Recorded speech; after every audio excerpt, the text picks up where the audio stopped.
क्या किसी इंसान की किस्मत उसके पैदा होने से सदियों पहले लिखी जा सकती है? सृष्टि के नियम कहते हैं कि भगवान की लिखी किस्मत को कोई नहीं बदल सकता। पर क्या हो अगर उसी भगवान की लिखी किताब के पन्ने एक इंसानी लालच के चलते आपस में पलट जाएं? नमस्कार दोस्तों, स्वागत है आपका अल्फा रीडर्स पर। आज हम जिस महाकाव्य के दरवाजे खोलने जा रहे हैं वो किसी आम देवता या दानव की कहानी नहीं है। डॉक्टर विनीत अग्रवाल की masterwork Vishwamitra, the man who dared to challenge the gods की इस डिटेल्ड समरी में हम उस इंसान की बात करेंगे जिसने अपने क्रोध की आग से आसमान जला दिया था। ये कहानी शुरू होती है एक ऐसी गलती से, एक ऐसी अनजाने में की गई भूल से जिसने पूरे ब्रह्मांड का डीएनए ही बदल कर रख दिया था। तो चलिए समय के पहिए को पीछे घुमाते हैं और चलते हैं उस ऐतिहासिक युग में जहां से इस महान विरोधाभास यानी पैराडॉक्स का जन्म हुआ। सदियों पहले, जब धरती और स्वर्ग के बीच का फासला इतना लंबा नहीं था, तब आर्यवर्त के सबसे विशाल और शक्तिशाली साम्राज्य कन्याकुब्ज पर चंद्रवंशी यानी लूनर डायनेस्टी राजाओं का दबदबा था। उस सुनहरे दौर में कन्याकुब्ज के सिंहासन पर विराजमान थे महान सम्राट राजा गधी। राजा गधी का शौर्य ऐसा था कि उनके दुश्मन उनके नाम से ही कांपते थे। उनका साम्राज्य धन, धान्य और शांति से भरा हुआ था। उनकी राजधानी में सोने के सिक्के आम चलन में थे। पर इस चमकते हुए महल के सबसे अंधेरे कोने में एक बहुत गहरा दुख छिपा था। राजा गधी और उनकी महारानी की आंखों में एक ऐसी उदासी थी जिसे कोई खजाना दूर नहीं कर सकता था। उनके पास इस विशाल साम्राज्य की डोर आगे बढ़ाने के लिए अपने खून का कोई पुत्र या उत्तराधिकारी यानी हेir नहीं था। उनकी एक रूपवती और अत्यंत गुणवान बेटी थी, राजकुमारी सत्यवती। पर उस युग के नियमों के अनुसार सिंहासन पर बैठने के लिए एक क्षत्रिय पुत्र का होना अनिवार्य था। राजा गधी दिन ब दिन इस चिंता में घुलते जा रहे थे कि उनके बाद कन्याकुब्ज के इस सूर्य का क्या होगा। समय अपनी चाल चलता रहा और राजकुमारी सत्यवती विवाह के योग्य हो गई। राजा गांधी ने अपनी सबसे अनमोल बेटी का हाथ किसी और राजा को नहीं, बल्कि एक अत्यंत तेजस्वी और शक्तिशाली सन्यासी ऋषि ऋचिका को सौंप दिया। ऋषि ऋचिका कोई साधारण साधु नहीं थे। वो महान भगवान भृगु के वंशज थे, जिनके तप बल की गर्मी से देवताओं के सिंहासन भी पिघलने लगते थे। विवाह के बाद सत्यवती ने महल के रेशमी वस्त्र त्याग दिए और अपने पति के साथ एक साधारण आश्रम में कुशा घास की चटाई पर अपना जीवन खुशी खुशी बिताने लगी। पर एक बेटी का दिल अपने माता पिता के दुख को समझता है। अपने पिता राजा गाधी को बिना किसी उत्तराधिकारी के तड़पता देख सत्यवती से रहा नहीं गया। एक दिन उसने हाथ जोड़कर अपने पति ऋषि ऋचिका के सामने एक ऐसी मांग रखी जिसने ब्रह्मांड के ग्रहों की दिशा ही बदल दी। उसने ऋषि से अपनी माता के लिए एक क्षत्रिय पुत्र और अपने खुद के लिए एक ज्ञानी ऋषि पुत्र का वरदान मांगा।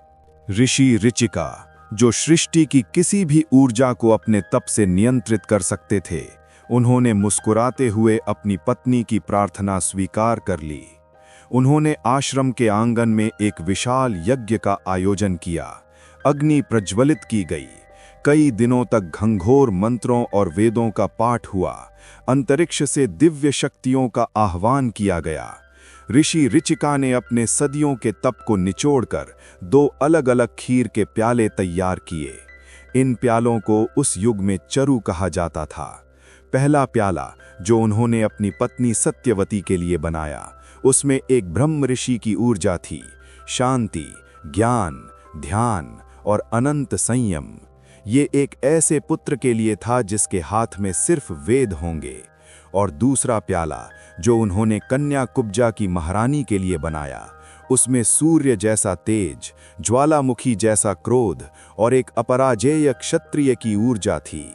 एक ऐसा राजा जिसकी तलवार के आगे धरती झुक जाए। ऋषि ने दोनों प्याले सत्यवती को सौंपे और उनके फर्क को बहुत स्पष्ट क्लियर तरीके से समझा दिया। सत्यवती खुशी खुशी वो दोनों दिव्य प्याले लेकर कन्या कुब्जा के राजमहल पहुंची। उसने अपनी माता को वो क्षत्रिय ऊर्जा वाला प्याला दिया और पूरी विधि समझाई। पर महल की उन ऊंची और ठंडी दीवारों के बीच एक मनुष्य की सबसे भयंकर बीमारी ने अपना सर उठाया, लालच और शंका। जब रात का अंधेरा छाया तो महारानी के दिमाग में एक जहरीला विचार आया। उन्हें लगा कि ऋषि ऋचिका आखिर एक बाप हैं। एक पिता अपनी सगी बेटी को हमेशा बेहतर चीज ही देगा। क्या पता उस ऋषि ने अपने पोते के प्याले में सृष्टि की सबसे महान और दिव्य शक्तियां डाल दी हों और मुझे, एक राजा की पत्नी को, कमजोर शक्ति वाला प्याला दे दिया हो। इसी अंधी शंका और अपने खून को सबसे शक्तिशाली देखने की स्वार्थ भरी चाह में महारानी ने रात के अंधेरे में अपनी ही बेटी के साथ छल किया। उन्होंने चुपके से दोनों खीर के प्यालों को आपस में बदल दिया। विधि का विधान जो ब्रह्मांड ने लिखा था वो एक औरत के लालच के आगे पलट गया। महारानी ने ज्ञान और शांति वाला ऋषि प्याला पी लिया और सत्यवती ने अनजाने में युद्ध और आग से भरा क्षत्रिय प्याला अपने भीतर समा लिया। जब सत्यवती वापस आश्रम आई तो ऋषि ऋचिका ध्यान में बैठे थे। जैसे ही उन्होंने अपनी आंखें खोली और अपनी पत्नी के गर्भ की ओर देखा, उनका पूरा शरीर कांप उठा। उनकी दिव्य दृष्टि, कॉस्मिक विजन ने देख लिया था कि सत्यवती के भीतर शांति नहीं बल्कि एक आग का गोला धड़क रहा है। ऋषि की आंखों में आंसू आ गए। उन्होंने हैवी, दर्द भरी आवाज में कहा, सत्यवती, ये तुमने क्या किया? तुम्हारी माता ने स्वार्थ में आकर पूरे ब्रह्मांड का नियम बदल दिया है। प्यालों की अदला बदली हो चुकी है। सत्यवती रोने लगी और अपने पति के पैरों में गिर पड़ी। तब ऋषि ऋचिका ने एक ऐसी भयंकर भविष्यवाणी की जो आगे चलकर इतिहास बनने वाली थी। उन्होंने कहा, अब तुम्हारी माता के गर्भ से एक ऐसी संतान होगी जो क्षत्रिय तो होगी पर उसका आचरण एक शांत ऋषि जैसा होगा। पर तुम्हारी कोख से एक ऐसा ब्रह्म ऋषि जन्म लेगा जिसका अहंकार, जिसका क्रोध और जिसकी जिद किसी क्षत्रिय सम्राट से भी 1000 गुना ज्यादा होगी। एक ऐसी आग जिसे देवता भी नहीं बुझा पाएंगे। और आखिरकार समय का चक्कर घूमा और वो दिन आया। सत्यवती की कोख से एक बालक का जन्म हुआ। उस बालक का नाम रखा गया कौशिका। कौशिका के पैदा होते ही आश्रम और राजमहल दोनों में एक अजीब सी ऊर्जा दौड़ गई।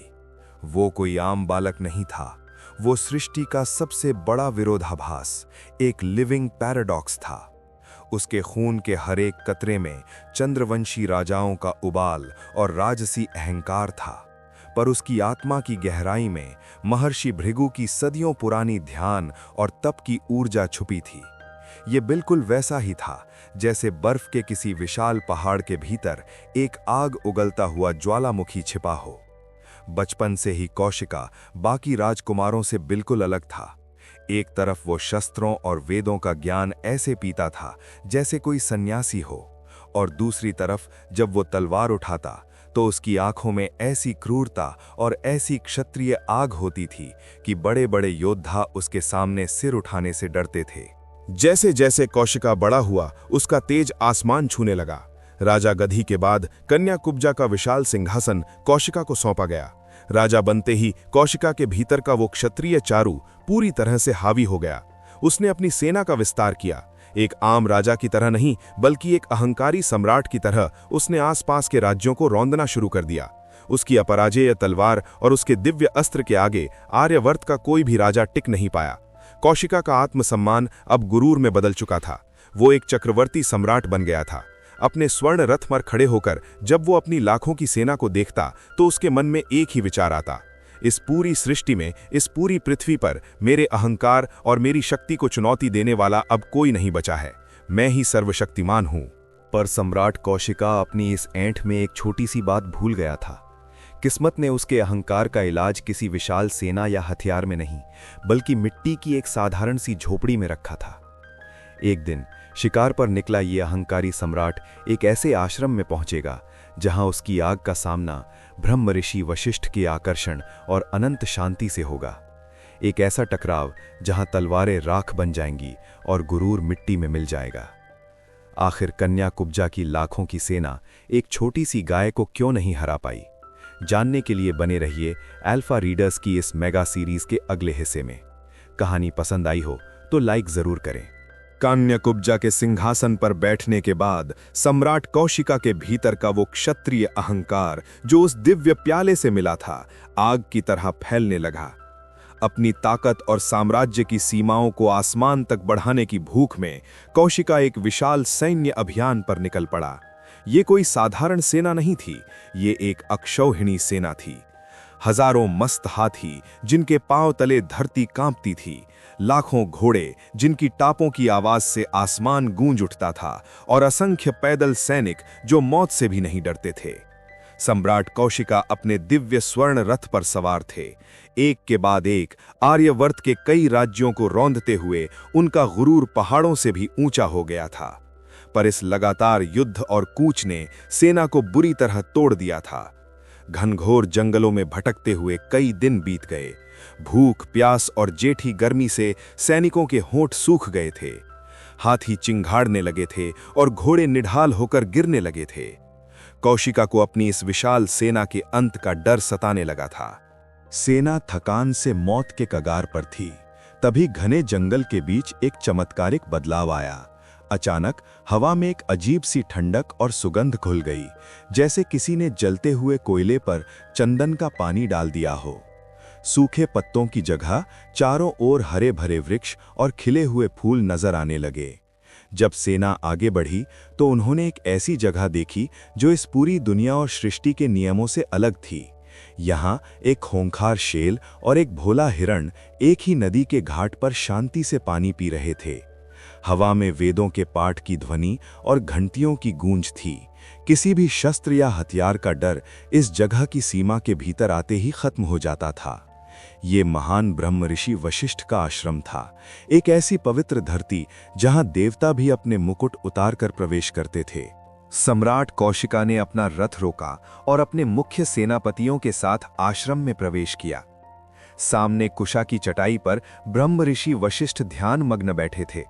उनके चेहरे पर सूर्य जैसा तेज और आंखों में अनंत अथाह शांति थी। कौशिका के आते ही ऋषि ने मुस्कुराते हुए अपना ध्यान तोड़ा और इस अहंकारी सम्राट का अतिथि के रूप में स्वागत किया। कौशिका ने अपना परिचय दिया और अपनी लाखों की भूखी प्यासी सेना की हालत बताई। पर सम्राट के मन के किसी अंधेरे कोने में इस साधारण से आश्रम को देखकर एक उपहास था। उसने सोचा, मिट्टी की झोपड़ी में रहने वाला, कंदमूल खाने वाला ये सन्यासी भला मेरी इतनी विशाल सेना का पेट कैसे भरेगा? इसके पास तो स्वयं खाने के लिए सिर्फ सूखे फल हैं। पर कौशिका नहीं जानता था कि सृष्टि की सबसे बड़ी दौलत सोने चांदी में नहीं बल्कि तपोबल में होती है। वशिष्ठ ने कौशिका के मन की शंका को पढ़ लिया। उन्होंने मुस्कुराते हुए आश्रम के आंगन में खड़ी एक सफेद दिव्य गाय को पुकारा। नंदिनी, इन आतिथियों का सत्कार करो, इनकी भूख और थकान मिटाओ। नंदिनी कोई साधारण पशु नहीं थी। उसकी त्वचा से मोतियों जैसी चमक निकल रही थी। वो स्वर्ग की महान गाय कामधेनु की साक्षात बेटी थी। और फिर वो चमत्कार हुआ जिसने कन्याकुब्जा के सम्राट की आंखें फाड़ कर रख दी। नंदिनी ने बस एक बार रंभाई और पलक झपकते ही हवा से अमृत जैसा जल, स्वर्ण थालियों में स्वादिष्ट फल, मिठाइयां और 56 भोग प्रकट होने लगे। जो सेना मौत की कगार पर थी वो देखते ही देखते शाही दावत उड़ाने लगी। एक पल में असंख्य सैनिक, हाथी और घोड़े पूरी तरह तृप्त हो गए। कन्याकुब्जा का पूरा राजकोष और विशाल खजाना जो महीनों में नहीं कर सकता था, वो उस एक अनोखी गाय ने पल भर में कर दिया था। और ठीक वहीं उस चमत्कार को देखते ही कौशिका के भीतर का वो राजसी अहंकार और लालच नाग की तरह फुफकार उठा। उसकी आंखों पर स्वार्थ का पर्दा गिर गया। उसने सोचा, ऐसी जादुई, ऐसी असाधारण और दिव्य वस्तु इस मिट्टी के आश्रम में इन पेड़ पौधों के बीच क्या कर रही है? इस दिव्य गाय पर तो सिर्फ एक चक्रवर्ती सम्राट का हक होना चाहिए, यानी मेरा। कौशिका अपनी जगह से उठा, अपना सीना चौड़ा किया और अपने गुरूर में चूर होकर वशिष्ठ के सामने एक व्यापारी की तरह बोला, हे ब्रह्म ऋषि, ऐसी अनमोल संपत्ति आप जैसे विरक्त सन्यासी पर शोभा नहीं देती। इसका असली स्थान राजमहल है। आप इसे मुझे सौंप दीजिए। इसके बदले आप मेरा आधा राज्य ले लीजिए। हजारों गायें, स्वर्ण मुद्राएं, हीरे जवाहरात और दास दासियां ले लीजिए। एक सम्राट का प्रस्ताव है ऋषि, इसे तुरंत स्वीकार करें। वशिष्ठ के चेहरे की शांति 1 इंच भी नहीं हिली। राजकोष का इतना बड़ा प्रस्ताव उन्हें बिल्कुल भी विचलित नहीं कर पाया। उन्होंने बहुत ही धीमी पर सदियों की गहराई जैसी आवाज में कहा, राजन, आप ब्रह्म और भ्रम दोनों में हैं। नंदिनी कोई वस्तु या संपत्ति नहीं है जिसे क्रय या विक्रय, बाय और सेल किया जा सके। वो मेरी पूजा, मेरे धर्म, मेरे यज्ञ और इस आश्रम की आत्मा है। वो मेरी साथी है। संसार का सारा स्वर्ण, पूरी पृथ्वी का राज्य मिलाकर भी आप उसकी एक बूंद की कीमत नहीं चुका सकते। मैं इसे किसी भी कीमत पर नहीं दूंगा। वशिष्ठ का इनकार क्रिस्टल की तरह साफ और अटल था। ये इनकार सुनते ही कौशिका का अहंकार किसी ज्वालामुखी की तरह फट पड़ा। एक सम्राट जिसके आगे दुनिया घुटने टेकती थी, उसे एक झोपड़ी में रहने वाले सन्यासी ने ना कह दिया। कौशिका की आंखें क्रोध से रक्तिम लाल हो गईं। उसकी रग रग में आग दौड़ने लगी। उसने म्यान से अपनी भयंकर तलवार निकाली और गरजते हुए आसमान फाड़ देने वाली आवाज में आदेश दिया, सैनिकों, अगर ये ऋषि खुशी से नहीं मानता तो बल प्रयोग करो, छीन लो इस गाय को। नंदिनी को मोटे रस्सों और जंजीरों में बांधकर मेरे रथ के पीछे घसीटते हुए ले चलो। आदेश मिलते ही हजारों सैनिक आश्रम की शांति भंग करते हुए नंदिनी की ओर दौड़े। नंदिनी भयभीत होकर आंसू बहाते हुए वशिष्ठ के पीछे जा छुपी और उनसे रक्षा की गुहार लगाने लगी। नंदिनी के आंसू और आश्रम की पवित्रता को टूटता देख वशिष्ठ अपनी चटाई से उठ खड़े हुए। उनके चेहरे का वो शांत तेज अब एक भयंकर, क्रोधित देवता जैसा रूप ले चुका था।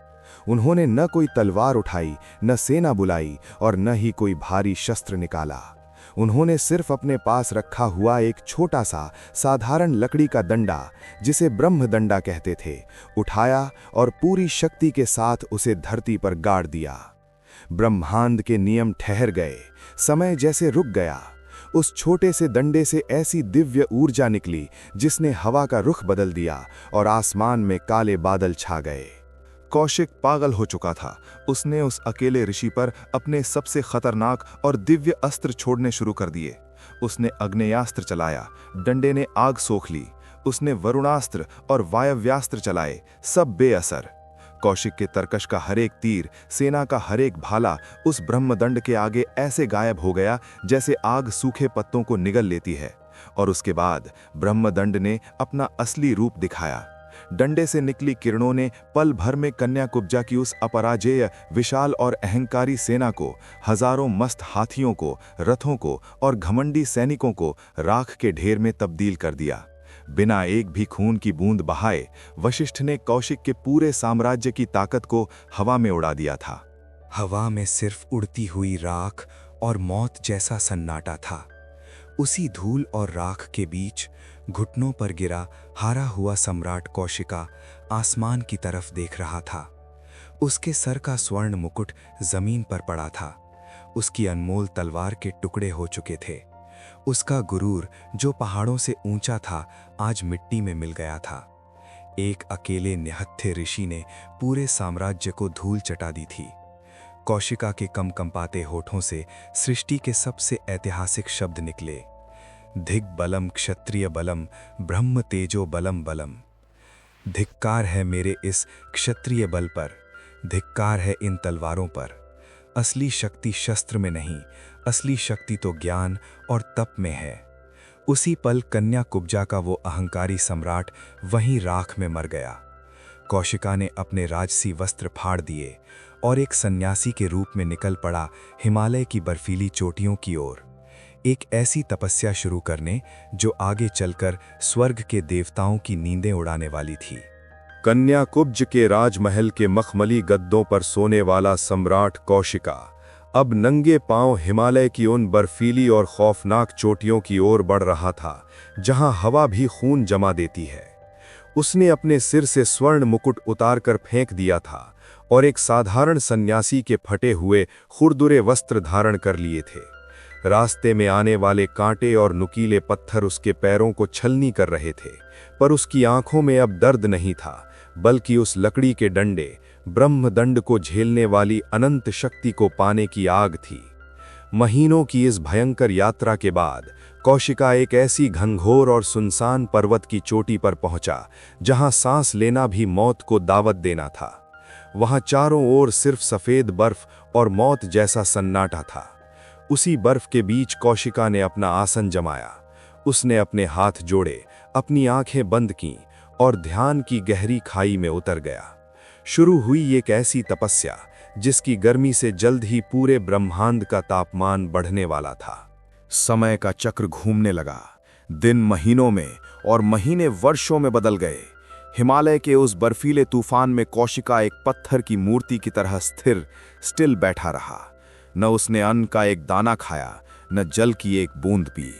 भूख और प्यास ने उसके शरीर को सुखाकर हाड़ियों का ढांचा बना दिया था, पर उसकी आत्मा के भीतर एक आग, तपग्नि, जल उठी थी। कौशिका की जिद और उसके सदियों के क्षत्रिय अहंकार ने उस तपस्या में ऐसी ऊर्जा पैदा की जिसके तेज से उसके आसपास की सदियों पुरानी बर्फ पिघलने लगी। उसके ध्यान की गहराई इतनी भयंकर थी कि धरती के नीचे सोते हुए नाग कांप उठे। वृक्ष और पहाड़ उसकी ऊर्जा को झेल नहीं पा रहे थे।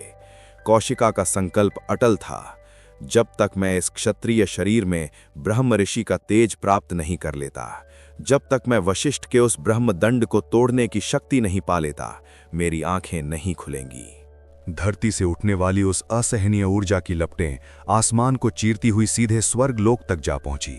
स्वर्ग के अजीम सिंहासन पर बैठे देवराज इंद्र की आंखें अचानक घबराहट से खुल गईं। उनका स्वर्ण सिंहासन उस तप की ऊर्जा से हिलने लगा था। इंद्र को आभास हुआ कि धरती पर कोई साधारण ऋषि ध्यान में नहीं बैठा है, बल्कि एक आग का गोला जन्म ले रहा है। इंद्र ने अपनी दिव्य दृष्टि डाली और हिमालय की उस चोटी पर ध्यान मग्न कौशिका को देखा। इंद्र, जो हमेशा अपने राजपाट और अपनी ताकत को खोने के डर से जीते थे, उनका घबराना शुरू हो गया। उनके होठों से भयभीत आवाज निकली, ये चोटी, ये तेज, ये विशाल ऊर्जा, ये तो कन्या कुब्जा का वही अहंकारी राजा कौशिका है। इसका घमंड भले ही वशिष्ठ ने तोड़ दिया हो, पर इसकी जिद और इसकी तपस्या देवताओं को भी जला देगी। अगर इसकी तपस्या पूरी हो गई तो इसका तेज मेरे इस सिंहासन को और स्वर्ग की सत्ता को राख में मिला देगा। इसका तप हर हाल में भंग करना होगा। अपनी सत्ता को बचाने के लिए इंद्र ने तुरंत एक भयंकर साजिश रची। उन्होंने स्वर्ग की सबसे सुंदर, सबसे मोहक और मायावी अप्सरा मेनका को अपने दरबार में बुलाया। मेनका का रूप ऐसा था कि बड़े बड़े सन्यासियों की सदियों की तपस्या उसकी एक झलक से धूल में मिल जाती थी। इंद्र ने अपनी घबराहट छुपाते हुए आदेश भरी आवाज में कहा, मेनका, स्वर्ग और मेरे सिंहासन पर संकट है। धरती पर बैठा एक अहंकारी राजा अपने तप से आसमान हिला रहा है। तुम्हारा कार्य यह है कि उस घोर तपस्वी के मन में काम और वासना का बीज बो दो, उसका ध्यान तोड़ो, उसका तप भंग करो। पर मेनका बुरी तरह झिझकी। उसने इंद्र के चरणों में नमन करते हुए धीमी डरती हुई आवाज में पूछा, हे देवराज, वो साधारण मनुष्य नहीं, उसके तप की ऊर्जा से तो हवा भी जल रही है। अगर मैंने उसकी तपस्या भंग की और उसने क्रोध में आकर अपनी आंखें खोल लीं, तो उसकी आंखों की ज्वाला मुझे पल भर में भस्म कर देगी। मुझे उस आग के पास जाने से भय लगता है।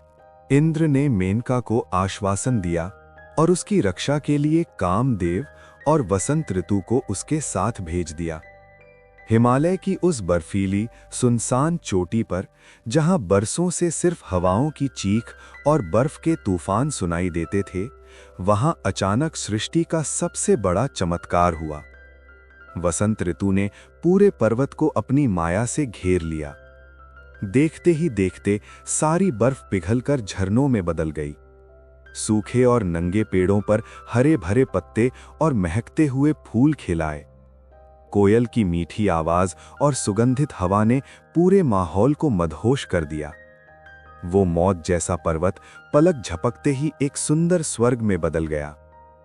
और फिर आसमान से मेनका उतरी। उसके पैरों की पायल की झनकार, उसकी चाल की मोहकता और उसके रेशमी वस्त्रों से उठने वाली अनंत सुगंध ने हवा को और भी भारी कर दिया। हवा तेज हुई और मेनका के वस्त्र उड़ने लगे। उसने जानबूझकर ध्यान में बैठे कौशिका के ठीक सामने एक मदहोश कर देने वाला नृत्य शुरू किया। कामदेव ने ठीक उसी पल अपने मीठे पुष्प के तीर कौशिका के दिल पर चलाए और तब सदियों से ध्यान में मगन उस महान योगी की बंद आंखें अचानक फड़फड़ाईं। उसकी इंद्रियां, जो बिल्कुल शांत और सुषुप्त थीं, वो वसंत की भयंकर सुगंध और पायल की मधुर आवाज से जाग उठी। जब कौशिका ने अपनी आंखें खोलीं, तो सामने खड़ी स्वर्ग की उस असाधारण सुंदरता, उस नग्ना सत्य को देखकर वो अपना तप, अपना लक्ष्य और अपना क्रोध सब भूल बैठा। ब्रह्मदंडा का तेज पाने की वो आग मेनका के रूप जाल और काम वासना के समुद्र में डूबकर ठंडी पड़ गई। इंद्र की चाल पूरी तरह सफल हो चुकी थी। कौशिका, जो विश्व का सबसे शक्तिशाली योगी बनने निकला था, वो एक साधारण पुरुष की तरह काम के जाल में फंस गया। हिमालय की उस महकती हुई वादी में समय जैसे ठहर सा गया था। स्वर्ग की अप्सरा मेनका के रूप और उस मदिरा जैसे प्रेम में डूबा कौशिका अपनी प्रतिज्ञा पूरी तरह भूल चुका था। 1-2 दिन नहीं, बल्कि दसियों वर्ष एक सपने की तरह गुजर गए। इसी बीच मेनका ने एक अत्यंत सुंदर कन्या शिशु को जन्म दिया, जिसका नाम आगे चलकर शकुंतला पड़ा। पर माया चाहे जितनी भी सुंदर हो, एक न एक दिन टूटती जरूर है। एक दिन जब सूर्य की पहली किरण कौशिका के चेहरे पर पड़ी, तो अचानक उसके दिमाग से वो वासना का पर्दा हट गया। उसके भीतर का सोया हुआ योगी कचोट कर जाग उठा। उसने आसपास देखा। उसे आभास हुआ कि यह सब इंद्र की साजिश थी। देवताओं की माया ने उसे छल लिया था। ब्रह्मदंड का तेज पाने की आग, जो उसने बरसों की तपस्या से अपने सीने में जलाई थी, वो मेनका के प्रेम में पड़कर जीरो हो चुकी थी। दशकों का कठिन तप एक पल की कमजोरी के कारण राख हो चुका था। अपनी बरसों की तपस्या को राख होता देख किसी भी आम ऋषि या राजा का क्रोध ज्वालामुखी बनकर फट पड़ता। जब मेनका अपनी नवजात बच्ची के साथ डरती हुई कौशिका के सामने आई, तो उसने सोचा कि अब यह अहंकारी योगी आग बबूला होकर मुझे श्राप देगा और भस्म कर देगा। पर कौशिका की आंखों में इस बार गुस्सा नहीं था, उसकी आंखों में पछतावा था। कौशिका ने बहुत शांति से कहा, मेनका, दुष्परिणाम का दोष तुम्हारा नहीं है। तुमने तो वही किया जो देवराज इंद्र ने तुमसे कहा। मेरी इस भयंकर हार का कारण स्वर्ग की चाल नहीं, बल्कि मेरा अपना कमजोर मन है। मेरा सबसे बड़ा शत्रु बाहर नहीं, मेरे भीतर बैठा कामदेव है। जब तक मैं अपने भीतर की इन कमजोरियों को नहीं हराता, मैं ब्रह्मर्षि नहीं बन सकता। कौशिका ने अपनी बेटी शकुंतला को आखिरी बार देखा। एक पिता का दिल रोया जरूर, पर उसने मुड़कर वापस उस कठिन त्याग के रास्ते पर कदम बढ़ा दिए। उस दिन कौशिका हार कर भी जीत गया था, क्योंकि उसने किसी और को दोष देने के बजाय अपनी पहली कमजोरी, काम यानी डिजायर पर विजय पाली थी। हिमालय की उन ठंडी वादियों और मेनका के उस मायाजाल को हमेशा के लिए पीछे छोड़कर कौशिका अब दक्षिण साउथ की ओर निकल पड़ा था। उसने समझ लिया था कि अकेले बर्फ और सर्दी उसके भीतर की आग को शांत नहीं कर सकती। एक नए संकल्प के साथ वो पुष्कर के घनघोर और पवित्र जंगलों में जा पहुंचा। इस बार उसकी तपस्या पहले से भी ऐसी कठोर थी कि सृष्टि कांप उठी। उसने वर्षों तक अन्न का एक दाना नहीं खाया, जल की एक बूंद नहीं पी। गर्मियों में आग के बीच और सर्दियों में बर्फीले जल के भीतर खड़े रहकर उसने अपने शरीर को एक लोहे की तरह तपाया। उसका तेज एक बार फिर से आसमान छूने लगा।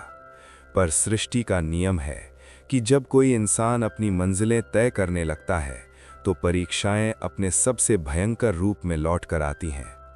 कौशिका ने काम पर तो विजय पा ली थी, पर उसके भीतर सोते हुए क्रोध और अहंकार का आखिरी इम्तिहान अभी बाकी था। एक रात जब कौशिका ध्यान में बैठे थे, आश्रम के बाहर से किसी के रोने और खांसने की भयानक आवाज आई। आवाज इतनी दर्दनाक थी जैसे कोई आत्मा नरक के कगार पर खड़ी होकर चीख रही हो। कौशिका ने अपनी आंखें खोली। उनके सामने जो आकर खड़ा था उसे देखकर किसी भी आम मनुष्य के प्राण निकल जाते।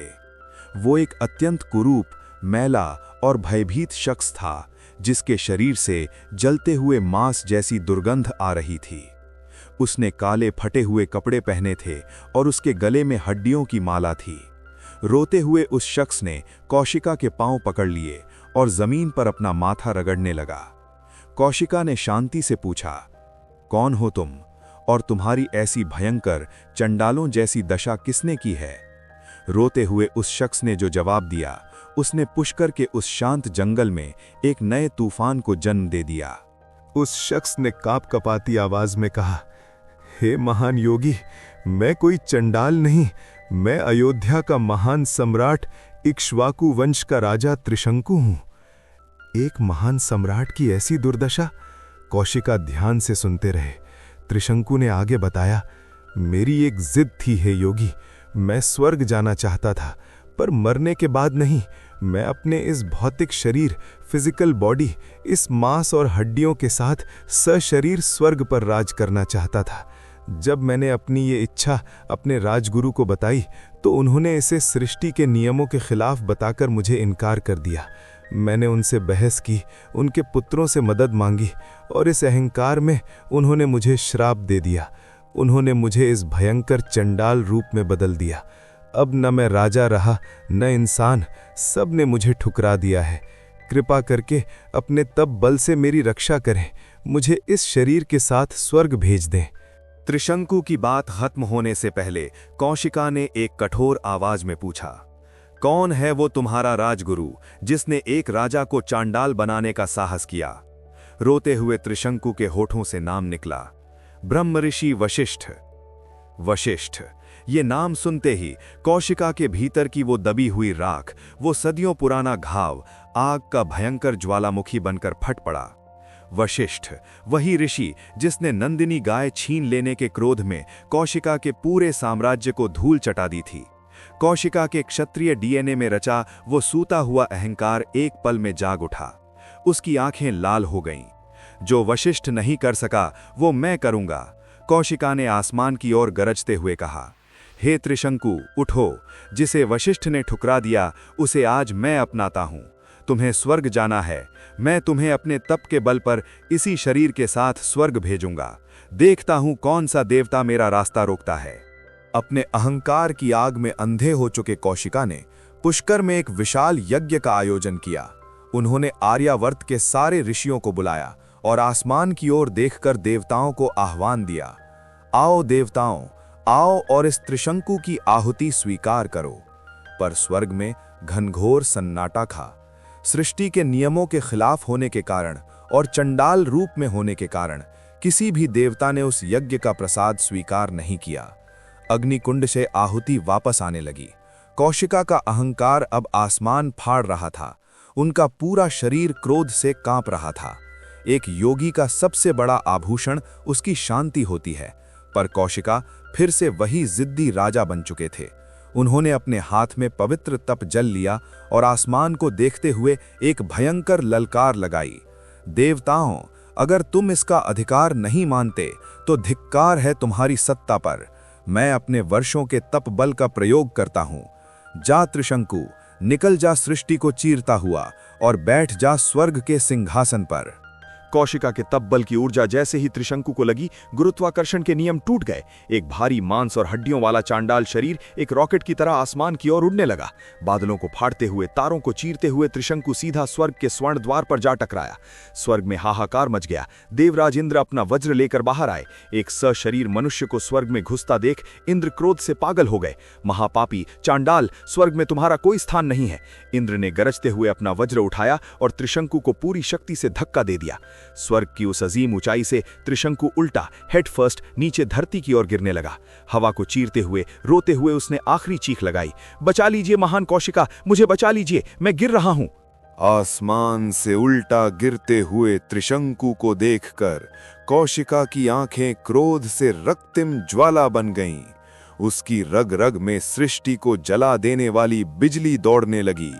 अपने क्रोध की चरम सीमा पर पहुंचकर कौशिका ने दोनों हाथ आसमान की ओर उठाए, अपनी पूरी आत्मा की ताकत इकट्ठी की और एक ऐसी गर्जना की जिसने पूरे ब्रह्मांड की धड़कन, समय का चक्कर और सृष्टि के नियम सब कुछ पल भर के लिए रोक दिया।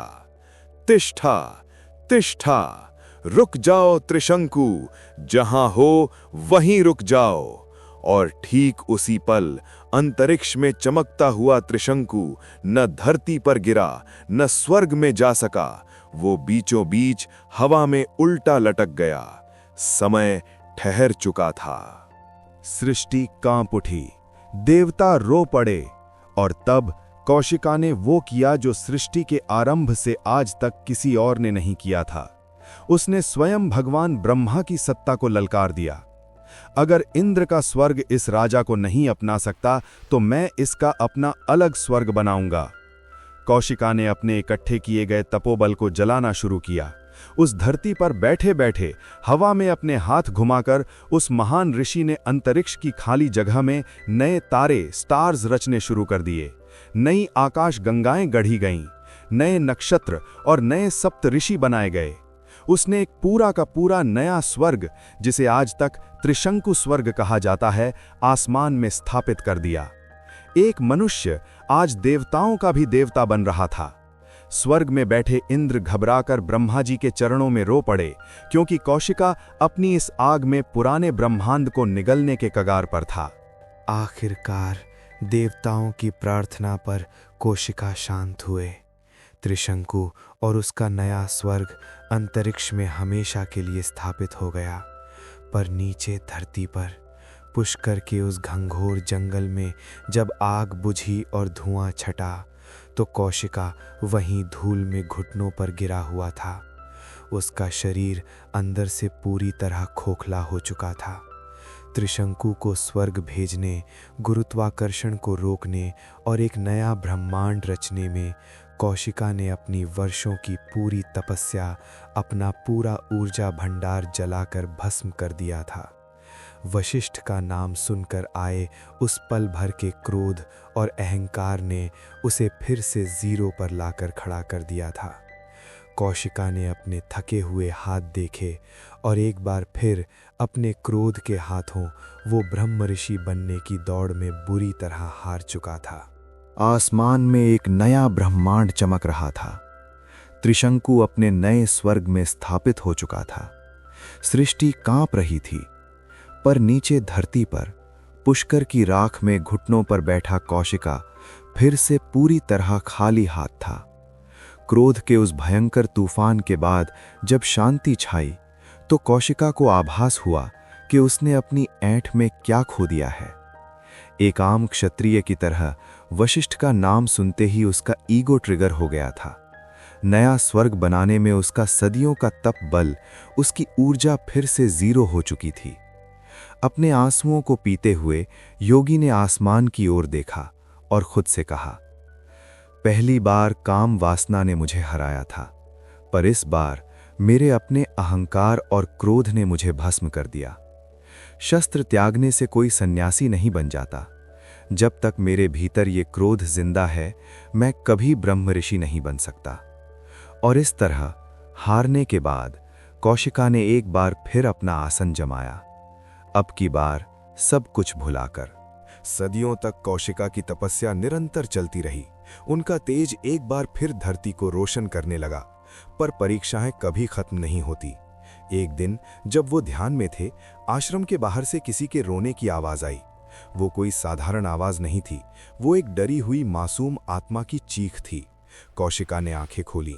उनके सामने एक भयभीत बालक सुना शेपा खड़ा था, जिसके हाथ पैर जंजीरों से बंधे हुए थे। रोते हुए बालक ने कौशिका के चरण पकड़ लिए। रक्षा करे महान योगी, मुझे बचा लीजिए। अयोध्या के राजा अंबरीशा अपना यज्ञ पूरा करने के लिए मेरा बलिदान देने जा रहे हैं। मेरे अपने पिता ने मुझे स्वर्ण मुद्राओं के बदले बेच दिया है। मेरा इस दुनिया में कोई नहीं है। कृपा करके मुझे इस मौत के मुंह से बचा लीजिए। पिछली बार जब त्रिशंकु ने मदद मांगी थी तो कौशिका क्रोध से फट पड़े थे, सृष्टि के नियम तोड़ दिए थे। पर इस बार उनकी आंखों में गुस्सा नहीं, करुणा कंपैशन थी। उन्होंने बालक के आंसू पोंछे और उसे गले लगा लिया। कौशिका ने कोई हथियार नहीं उठाया, कोई नया स्वर्ग नहीं बनाया, किसी को श्राप नहीं दिया।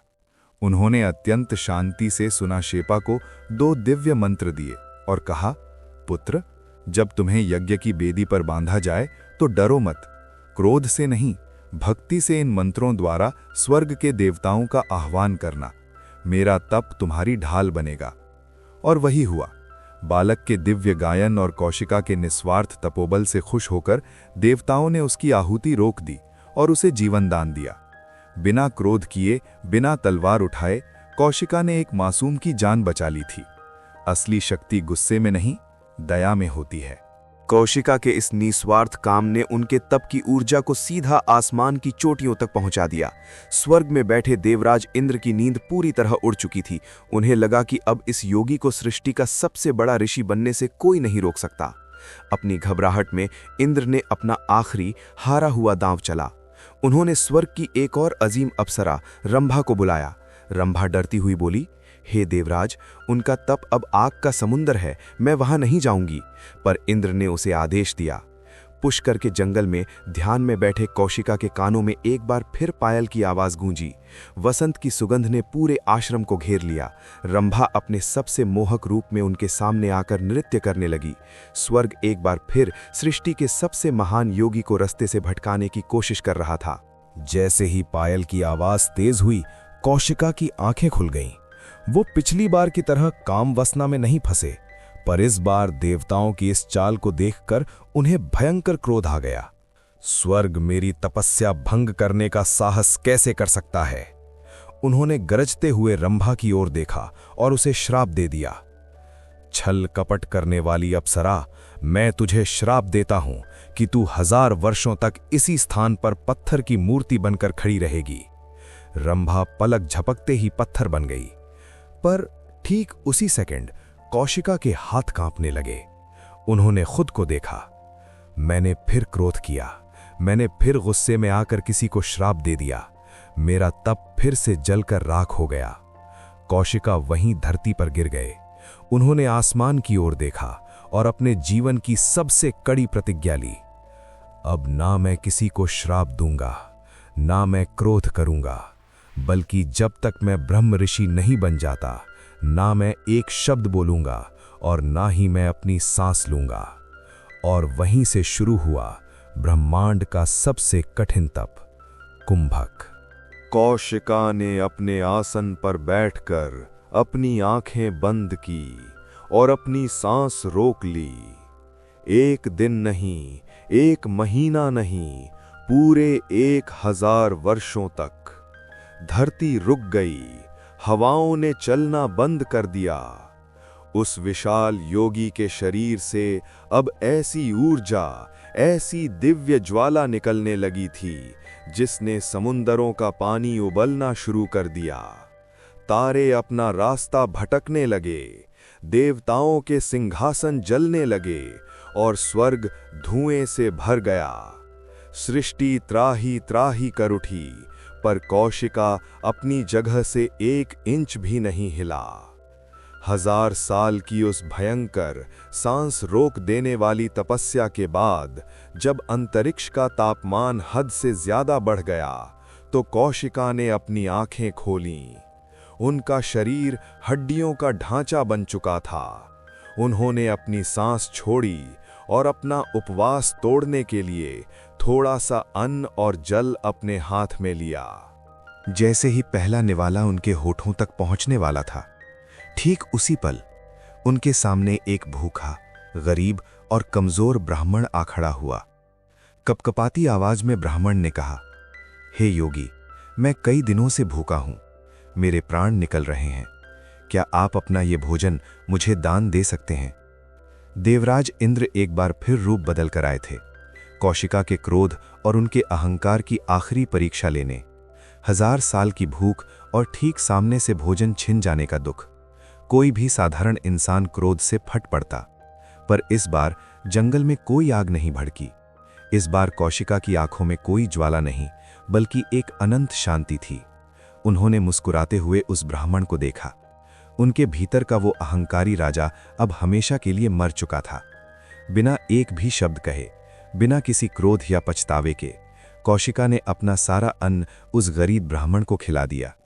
उन्होंने अपना हाथ जोड़ा, देवताओं को नमन किया और खाली पेट फिर से अपनी आंखें बंद करके ध्यान में बैठ गए। और ठीक उसी सेकंड अंतरिक्ष में एक भयंकर गर्जना हुई।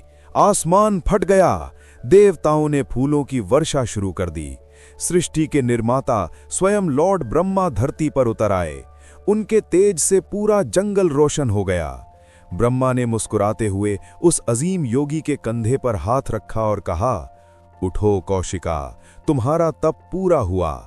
आज तुमने काम, क्रोध, लोभ और अहंकार सब पर विजय प्राप्त कर ली है। आज देवता तुम्हारे सामने नतमस्तक हैं। तुम साधारण ऋषि नहीं रहे, आज से तुम ब्रह्म ऋषि हो।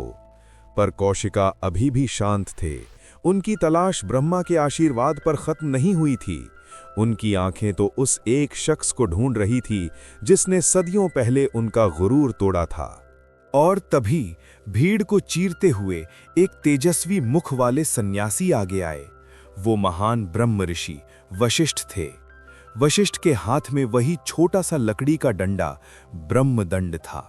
पर इस बार वो डंडा किसी राजा को हराने के लिए नहीं, बल्कि एक महान योगी का सम्मान करने के लिए झुका हुआ था।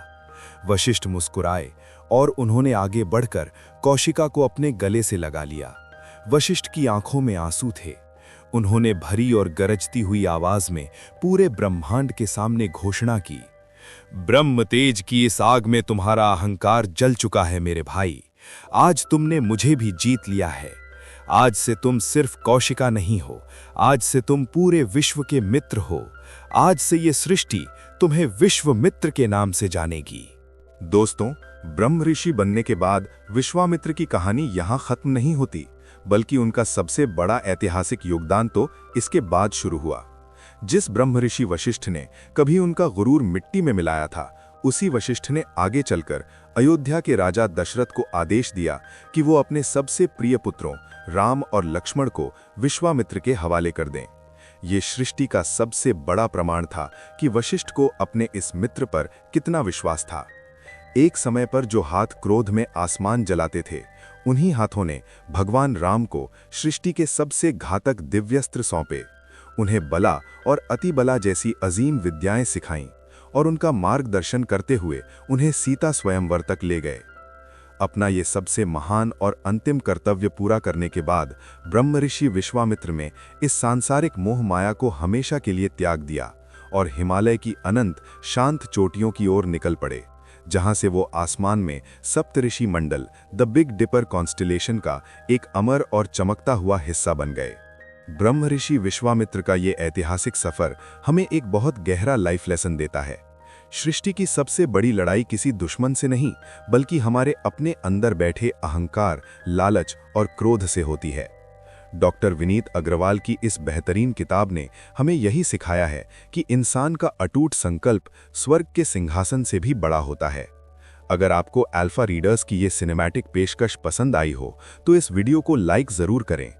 अल्फा रीडर्स पर हम ऐसी ही माइंड ब्लोइंग बुक्स और डीप समरीज आगे भी लाते रहेंगे, तो चैनल को सब्सक्राइब करना न भूलें और कमेंट करके बताएं कि इस महान कहानी का कौन सा सीन आपको सबसे पावरफुल लगा। मिलते हैं अगले वीडियो में एक नई किताब और एक नए ऐतिहासिक सफर के साथ। तब तक के लिए धन्यवाद और जय हिंद।